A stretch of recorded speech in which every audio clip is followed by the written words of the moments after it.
আমিও খেলবো তোমাদের সাথে। হ্যাঁ বোন, খেলো, তবে আমাদের কিন্তু বরফগুলা খাওয়াতে হবে। ধুর, আমার বাবা তো আমাকে একটাই বরফগুলা কিনে দিয়েছে।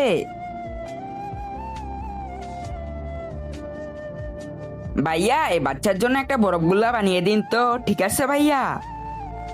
বাবা, আরো 4টা বরফগুলা নেও না। কিন্তু তুমি তো একাই আছো, আর 4টা বরফগুলা কার জন্য বানাবে? বাবা, আমি যখন একা একা বরফগুলা খাই তখন আমার বন্ধুরা আমার মুখের দিকে তাকিয়ে থাকে। ওদের কাছে এইসব কিনে খাওয়ার মতো টাকা থাকে না, তাই ওরা এগুলো খাওয়ার জন্য আমার কাছে অনেক অনুরোধ করে থাকে। আমারও একদম ভালো লাগে না। আর তাছাড়া ওদের মধ্যে আমার 2 বন্ধুর তো বাবা নেই, তুমিও তো ওদের বাবার মতো, ওদের জন্য নিয়ে নাও না। ঠিক আছে, নিয়ে নিচ্ছি। আর তুমি তোমার সব বন্ধুদের ডেকে নিয়ে আসো। ঠিক আছে বাবা।